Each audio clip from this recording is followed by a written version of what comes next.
ഇത് ഹിമാചലിലെ ഭൂമിയുടെ അടിയിൽ നിന്ന് വരുന്ന നാച്ചുറൽ ഹോട്ട് വാട്ടർ സ്പ്രിംഗ് ആണ്.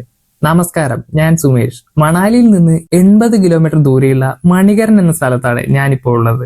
മണാലിയോട് വിട പറഞ്ഞ് രാവിലെ 7 മണിക്ക് മണികരനിലേക്കുള്ള ബസ് കയറി. ഇന്ത്യയിലെ തന്നെ ഏറ്റവും സീനിക്കായതും അതുപോലെ തന്നെ ഡേഞ്ചറസുമായ NH3 കുള്ളു, ബുന്ദർ എന്നീ സ്ഥലങ്ങൾ കടന്നു വേണം മണികരനിലെത്താൻ.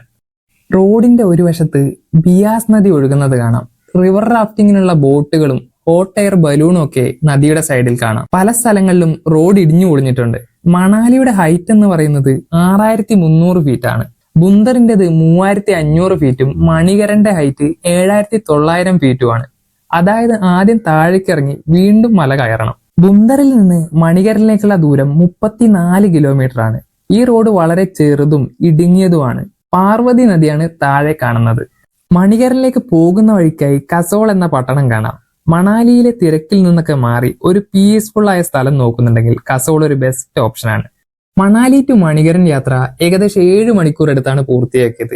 ലോക്കൽ ബസ് ആയതുകൊണ്ട് എല്ലാ സ്റ്റോപ്പിലും ഗ്രാമങ്ങളിലും നിർത്തിയാണ് ബസ് വന്നത്. കുള്ളു, ബുന്ദർ എന്നീ സ്ഥലങ്ങളിൽ ഏകദേശം 20 മിനിറ്റോളം ഹാൾട്ടും ഉണ്ടായിരുന്നു. ഹിന്ദുക്കൾക്കും സിഖ് മതസ്ഥർക്കും ഒരുപോലെ പ്രധാനപ്പെട്ട സ്ഥലമാണ് മണികരൻ. ഇവിടെ സ്റ്റേ ചെയ്യാൻ പ്ലാൻ ഉണ്ടെങ്കിൽ ഗുരുദ്വാരയിൽ ഭക്ഷണവും താമസവും ഫ്രീ ആണ്. ട്രെക്കിങ്ങിനൊക്കെ താല്പര്യമുള്ളവരാണ് നിങ്ങളെങ്കിൽ കസോളിൽ നിന്ന് ചലാൽ, രസോൾ, കട്ടൂങ്കുല, മലാന എന്നീ ഗ്രാമങ്ങൾ എക്സ്പ്ലോർ ചെയ്യാവുന്നതാണ്.